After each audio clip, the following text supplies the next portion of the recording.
All right, this is our third asynchronous video. Let's start off with Dokendo number 55. Remember, the idea here is to edit this sentence and make sure that we can understand everything. And if we can't, then bring up those questions in class.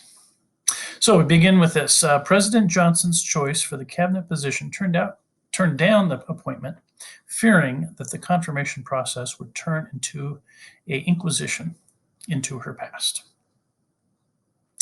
All right, so a bit of a long sentence, but we should be able to fix it up here if we are able to diagnose some problems. First of all, we got President Johnson's choice, so we've got a possession. We've got to show possession with an apostrophe. President Johnson's choice for the cabinet position turned down the appointment. I think that's, up to that point, that's okay. Problem is, we've got this phrase here, fearing that the confirmation process would turn into an inquisition. Notice how this fearing modifies the choice, and that's what we call a participial phrase. Again, an ing that describes the person here, whoever that is, for the choice for the cabinet position. So that phrase is okay. We just need to set it off with a comma. Fearing that the confirmation process would turn into an inquisition. Again, inquisition, vowel sound, so it should be an inquisition. And I think that is it. So looking at our words here, we have two tion nouns. An inquisition is being inquisitive, would be the verb form of that. Again, it's asking questions, examining things. A questioning or examining that is often harsh or severe. So an inquisition is like a high-level interrogation. You've heard of the Spanish Inquisition, for example, for history. It tends to be kind of high pressure, as opposed to, let's say, an interview, which is a little bit more laid back.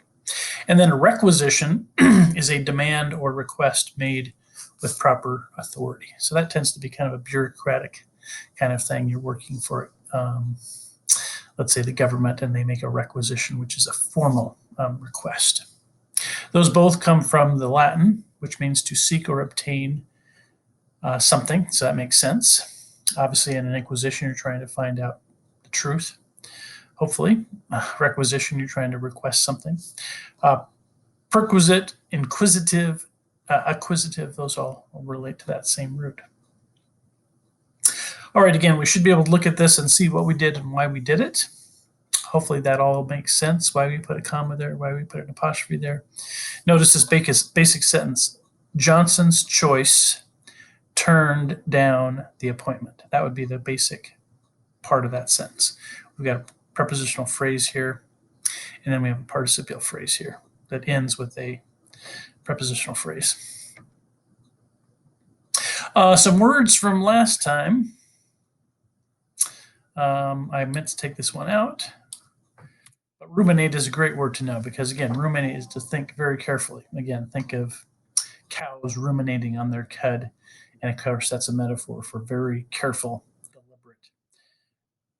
Much like, let's say, René Descartes, thinking very carefully about something. And then fail to fulfill or undertake a responsibility or duty. That is to abdicate. So, for example, a king or a queen gives up their crown, they abdicate the throne, or you abdicate your responsibility. You give it up. Okay, I want to look at, with syntax here, we've talked about this a little bit.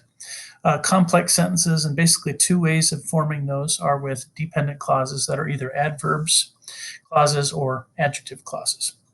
So remember, the adjective clauses begin with who, which, that, where, whose. Typically, they're closer to a noun, kind of like a positive phrase is.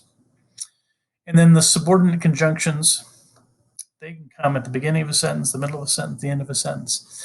But they use these subordinating conjunctions. And one reason I want you to be able to recognize these things is because I want you to be able to use them to make parallel ideas in your sentences. One great way of expanding ideas is to add more to your sentences, more details. And one way we do that is through adding parts of speech. We could add adjectives, more than one adjective. We could add more than one adverb, but you can also add different phrases and clauses. And in this case, I want you to look at some examples here where sentences have been expanded with parallel clauses. So notice the basic sentence here. Sheila Jackson is the type of person who never eats breakfast, who often reads comic books, and who frequently ignites fires in garbage cans. So notice how we have those three phrases. They begin with who, so there's an aphora there. And again, what makes that parallel? Well, you have three phrases that are parallel structured. In other words, they're all adjective phrases. So even if they didn't all begin with who, they'd still be parallel because they're all adjective phrases. Look at this next one. Because he loves Mondays, because he hates to sleep in, and because he loves his mother, Larry always gets up early on Mondays and fixes his mother breakfast in bed. So notice the basic sentence. Larry gets up early on Mondays, or Larry gets up early. And what we've done is we added three dependent clauses. We got because, three. Because he loves Mondays, because he hates to sleep, and because he loves his mother. You don't have to have three. You could have two, as long as you have more than one. Again, notice how they are structured in a parallel way. And again, that just expands on the reasons why he gets up early. Again, we could put those at the end of the sentence too, but the writer decided to put those at the beginning. All right, here's a sentence that has three basic conditions. Notice if he earns enough money, if he gets his parents' permission, and if he passes his driver's test, Doug plans to buy his neighbor's green 1976 Vega. So the basic sentence there is Doug plans to buy his neighbor's Vega. And we have three clauses. Notice those clauses all begin with if. If he earns, if he gets his parents, if he passes. And again, those are three parallel phrases. You also have the anaphora idea there with the repetition of the if. But again, the idea there is I just want you to see how you can expand sentences with parallel phrases or clauses. In this case, we're talking about clauses. And again, because these begin with if, they would be the adverb clauses. Okay, so the next thing you want to do here is after you've looked at this is take a look at the Thinker's Almanac. We're going to do February 13th, 14th, 15th, and 16th. And when you look at this, you're going to be looking at, again, the ones that say Thinker's Almanac. So the 13th, you're going to be looking at something having to do with an apple. How on earth could an apple, especially a rotten apple, help you think about your own thinking? Well, if you read this, you'll figure that out. Again, you don't need to read the ones that don't say Thinker's Almanac. For example, this is Poetic Definition Day. It doesn't say Thinker's Almanac. You don't have to read it. This one was February 14th. You might want to read that one just for fun. It's got some really interesting background history on Valentine's Day, but you don't have to read it. But I do want you to read this one. This one is about creativity and a gentleman, an astronomer, who came up with a method of creativity that's kind of unique. He calls it the Zwicky box. And this would be an example of how you might come up with some new ideas for a Valentine's Day card, which is appropriate for Valentine's Day. The 15th, we're looking here at something that happened a long time ago in 1889, not the statehood of Washington State, which was that year, but that year there was an explosion of a U.S. battleship in Cuba, and it sparked the Spanish-American War.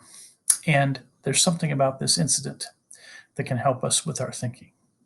And of course, you'll read about that.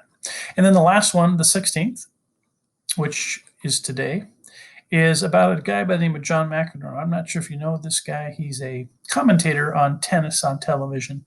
He was a number one player, but he also has something to teach us about thinking, not just athletics, but thinking. And so once you read that, you'll get that idea across.